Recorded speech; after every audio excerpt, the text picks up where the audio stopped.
One day the Pharisees and some of the teachers of the law who had come from Jerusalem gathered round Jesus. They had noticed that some of his disciples ate their food with their hands defiled, by which they meant unwashed. For the Pharisees, and indeed all strict Jews, will not eat without first scrupulously washing their hands, holding in this to the traditions of their ancestors. When they come from market, they will not eat without first sprinkling themselves, and there are many other customs which they have inherited and hold to, such as the ceremonial washing of cups and jugs and copper pans. So the Pharisees and the teachers of the law asked Jesus this question: "How is it that your disciples do not follow the traditions of our ancestors, but eat their food with defiled hands?"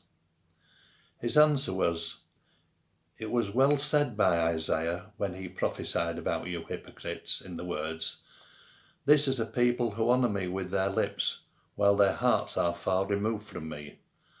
But vainly do they worship me, for they teach but human precepts.' You neglect God's commandments and hold to human traditions. Wisely do you set aside God's commandments," he exclaimed, "to keep your own traditions.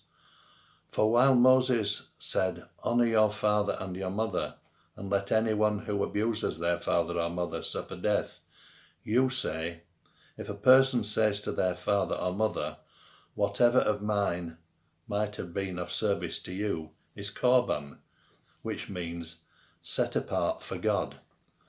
Why then do you not allow them to do anything further for their father or mother? In this way you nullify the words of God by your traditions, which you hand down, and you do many similar things."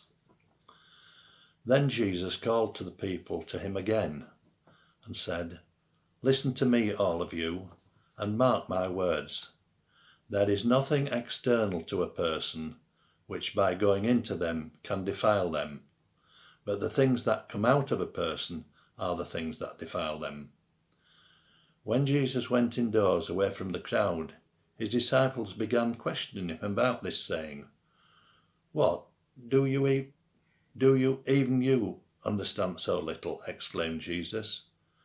"Don't you see that there is nothing external to a person by which going into a person can defile them? Because it does not pass into his heart, but into his stomach, and is afterwards got rid of."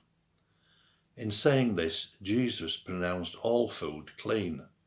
"It is what comes out of a person," he added, "that defiles them, for it is from within, out of the hearts, that there come evil thoughts, sexual immorality, theft, murder, adultery, greed, wickedness, deceit, indecency, envy, slander, haughtiness, folly.